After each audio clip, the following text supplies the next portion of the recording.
I remember this moment distinctly. I was walking from my barn to my house with my dogs and cats, and I took a moment to just glance over at my whole family. My 3 beloved horses, my 3 beloved dogs, my 4 beloved cats.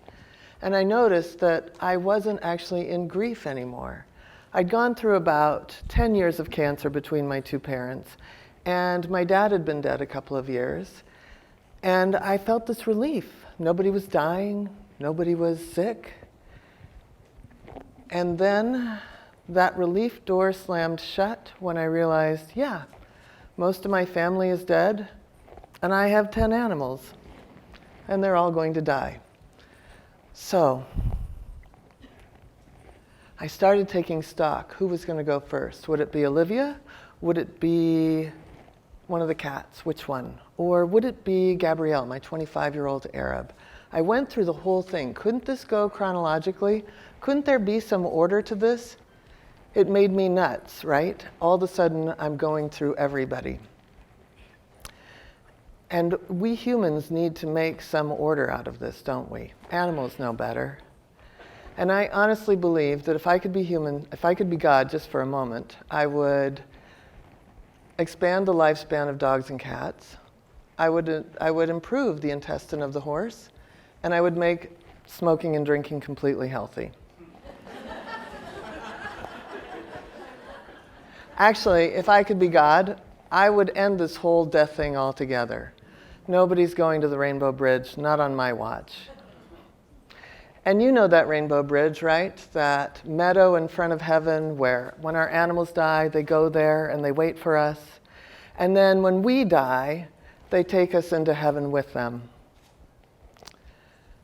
I've been an animal communicator for about 20 years. I communicate with animals telepathically, which is the transference of pictures, words, and feelings.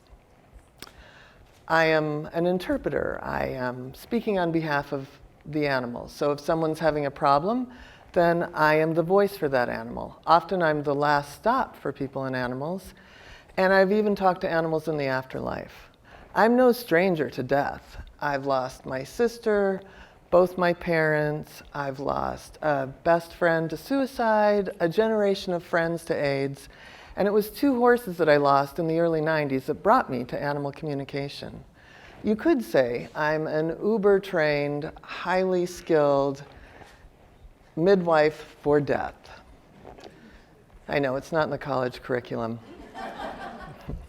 But one of the important things with animal communication is helping people make decisions when their animals are in this final transition.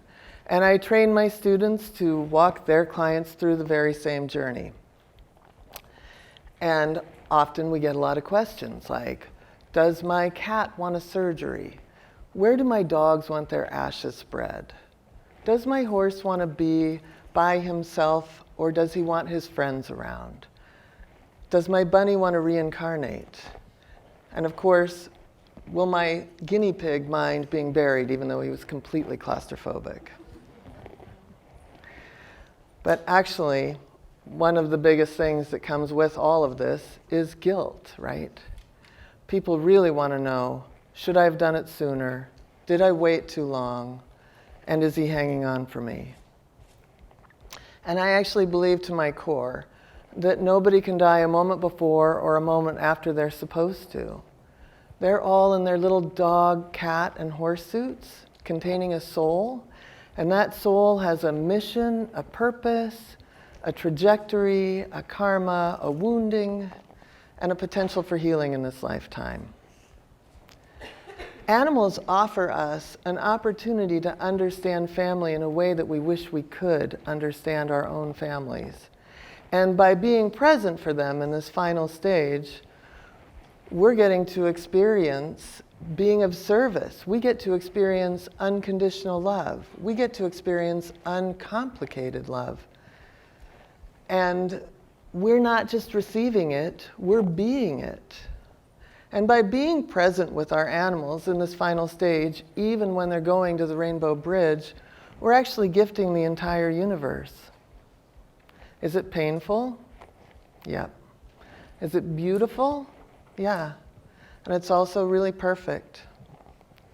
When I had this epic realization that all of my family was going to die, I thought, what would it be like to have a really connected relationship with all of my animals in a way that when they were to cross over, I wouldn't feel guilty.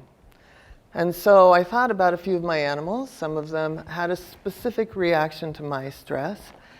And often we think that animals are mirroring us. I think it's much deeper than that. I think they're actually first responders to our energy.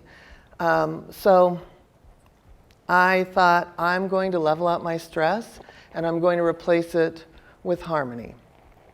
And soon after that moment that I was really engaged in that, my horse Gabrielle was diagnosed with a bizarre little encapsulated cancer. And once I had that removed, I realized we really were on a time bomb, sitting on a time bomb. And so I took everything I knew and everything I'd ever learned, and I downshifted into what I call Preciousville. And in Preciousville, we were slowing time down completely. All of us, we took care of each other in a way that we made up for each other's weaknesses in our older age. We laughed at cats chasing the dogs through the house. We applauded every great dog trick, and even they could have been bad. And I some days rode 3 horses, even in the rain. We were all for one and one for all, because we knew it was never going to be this way again. And so we were very happy. Sure, there were dog snarls, there were cat screeches, there was plenty of human cussing, but it was just a momentary blip on the harmony screen. I've been with both my parents, my sister, several friends when they've crossed over. I've actually faced my own death. I've gone down in a small airplane. I was nearly murdered in my sleep. I'm not afraid to die. I'm just sick of everyone else dying.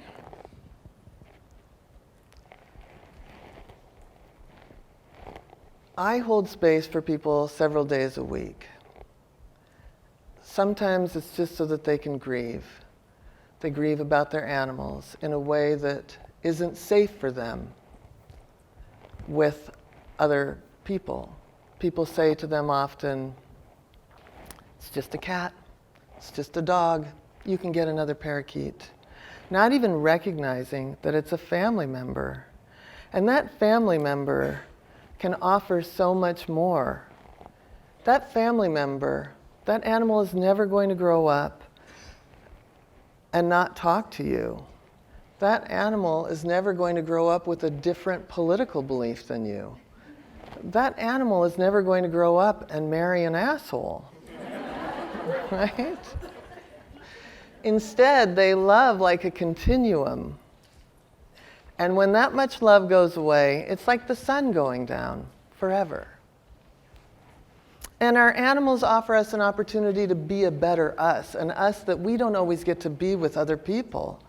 I mean, I swear, people in animal relationships I know, 90% of them are better than most of the people-people relationships I know, right? And when you look into an animal's eyes and you see that innocence, you also see your own innocence being reflected back. They really return us to wholeness. So, my Preciousville was shattered one rainy night. I went down to feed my horses and I found my tall, dark, handsome, sexy, funny thoroughbred Raleigh in the throes of colic. And colic can either be gassy tummy or death, and a whole lot in between. And so I called the vet. And Raleigh was 22 at the time, and just a week before I had ridden him, and I'd had a sense of completion. And I can't explain it, except that I knew it was going to be our last ride. When the vet got there, he examined him and said, Raleigh had a tumor in his intestine and all the blood drained from my head. I knew I couldn't put him through a surgery. There was only one thing to do, let him go to the Rainbow Bridge. So I quickly brought over the other horses and the dogs and let everybody say goodbye. And then as I went to walk Raleigh out, he balked in the doorway like he did every single day. But this time I looked at him and I said, Raleigh, Be brave. You're leading this whole wacky family to the Rainbow Bridge. And so he stepped out with me, and he put his head on my chest. And when the first injection came, I felt him slipping away. And when the second injection came, I felt such a oneness. I almost went through his third eye and out the top of his head. Our lives are so busy. Our lives are always in transition. And their lives depend on us.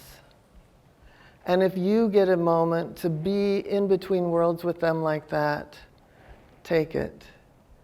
It's really a state of grace. And find ways to laugh. Find ways to celebrate. Find ways to move into Preciousville.